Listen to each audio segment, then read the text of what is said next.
آئی تھی کہ پاکستان کو ضرورت ہے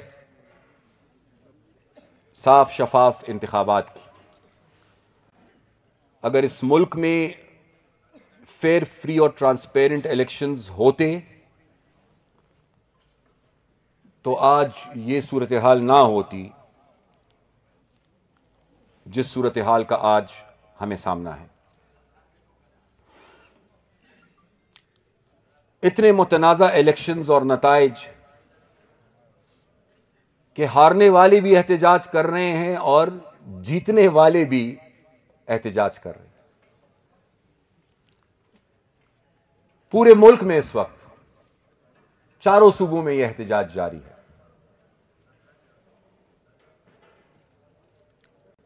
بین الاقوامی ادارے اور باہر کے ممالک بھی اب ہمارے ان انتخابات اور اس کے نتائج پر اعتراضات اٹھانے لگے ہیں، اور ملک کے اندر کم و بیش ساری پولیٹیکل پارٹیز کو اعتراض ہے ان انتخابات پہ. یہ بات نہایت ہی ضروری ہے کہ حقائق سامنے آئیں، اور حقائق تبھی سامنے آئیں گے جب صحیح تحقیقات ہوں گی. صرف ریکاؤنٹنگ سے مسئلہ حل نہیں ہوگا.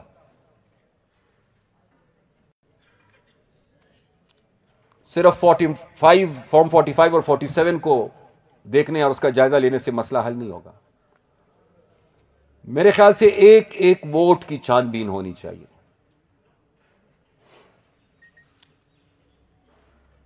جہاں پر بھی انگوٹھے کے نشان ہیں، نادرا کے ذریعے اس کی مزید مکمل چھان بین ہونی چاہیے. کاؤنٹر فائل کے نمبرز ملتے ہیں نہیں ملتے، اس کی تحقیقات ہونی چاہیے. بیلٹ باکسز میں جو ووٹ پڑے ہیں، آیا وہ وہی بیلٹ ہے اور وہی کاغذ ہے جو الیکشن کمیشن نے ان حلقوں کے لیے ایشو کیا تھا، یا اس میں سے کچھ ایسے بھی ہیں کہ وہ بعد میں ڈالے گئے ہیں؟ یہ ضروری ہے کہ پورے ملک میں یہ تحقیقات ہو. میں صرف عوامی نیشنل پارٹی کے لیے مطالبہ نہیں کروں گا کہ عوامی نیشنل پارٹی کے حلقوں میں یہ تحقیقات ہونی چاہیے. اب جو صورتحال سامنے آئی ہے اس میں تو میرے خیال سے اب پورے ملک میں یہ تحقیقات ہونی چاہیے. اگر یہ تحقیقات نہیں ہوتی اور حقائق سامنے نہیں آتے تو پاکستان میں جمہوریت کمزور تو ہوئی ہے، لیکن میرے خیال سے شاید اس کے بعد اب جمہوریت کے وجود کو خطرات لاحق ہو گئے ہیں. اگر لوگوں کے مینڈیٹ کو تسلیم نہیں کیا گیا اور لوگوں کی رائے کا احترام نہیں کیا گیا تو لوگوں کا جمہوریت سے اور جمہوری نظام سے اعتماد اٹھ جائے گا. اور اس ملک میں اس وقت جو پولیٹیکل پولرائزیشن ہے، جو سیاسی تقسیم در تقسیم تلخیاں ہیں، وہ کم نہیں ہوگی بلکہ وہ مزید بڑھے گی.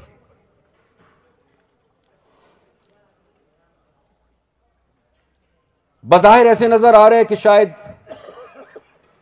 مرکز میں مسلم لیگ اور پیپلز پارٹی اور ان کی ہادیوں کی حکومت بننے جا رہی ہے. پنجاب میں مسلم لیگ، سندھ میں Peoples party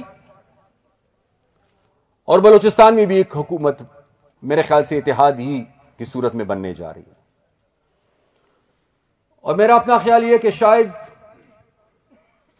P T I یا پی ٹی آئی حمایت یافتہ آزاد ممبران صاحبان جو ہیں تو وہ مرکز میں، پنجاب میں، بلوچستان میں اور سندھ میں وہ حکومت کا حصہ شاید نہیں ہو.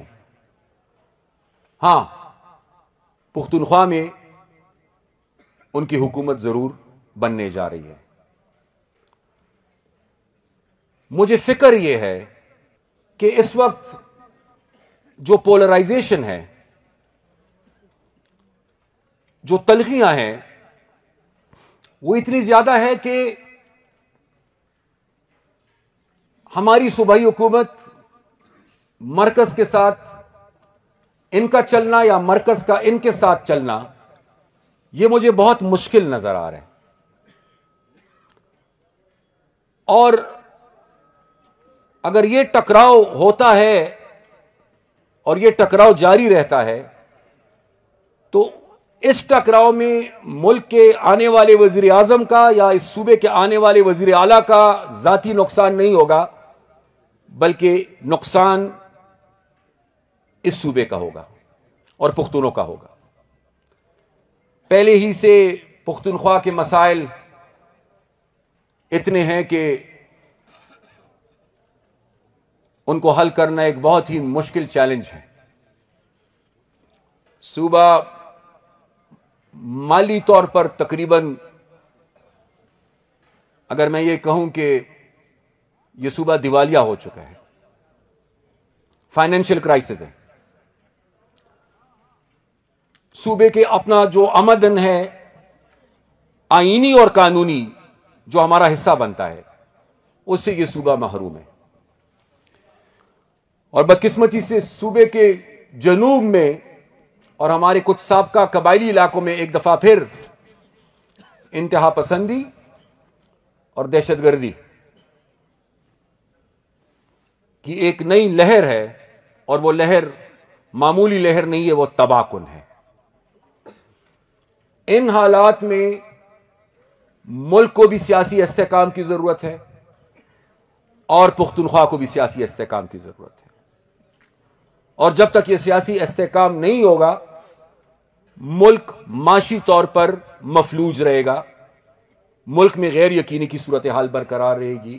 اس لیے یہ نہایت ہی ضروری ہے کہ انتخابات کے حوالے سے جتنے بھی اعتراضات ہیں ان کی تحقیقات ہوں، جس کا مینڈیٹ ہے اس مینڈیٹ کو تسلیم کیا جائے، اور اسٹیبلشمنٹ کے حوالے سے جتنے بھی اعتراضات ہیں اور بہت سارے جائز ہیں، میرے خیال سے ایک فیصلہ ملک کی اسٹیبلشمنٹ کو بھی کرنا ہوگا کہ وہ اب مزید پاکستان کی سیاست اور جمہوریت میں مداخلت نہ کریں.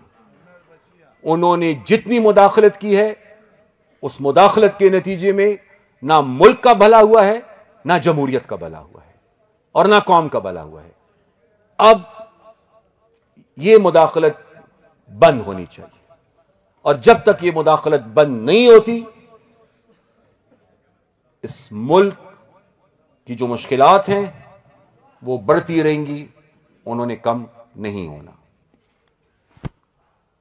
ان انتخابات کے بعد عوامی نیشنل پارٹی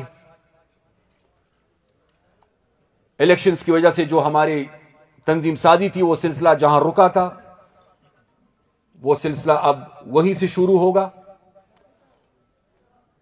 جن ولیج کاؤنسلز میں اور نیبرہڈز میں ہماری تنظیمیں نہیں بنی تھی، وہاں تنظیمیں انشاءاللہ بنیں گی، پھر تحصیل کی سطح پر، پھر ڈسٹرکٹ کی سطح پر، پھر صوبوں کی سطح پر، اور پھر مرکز کی سطح پر.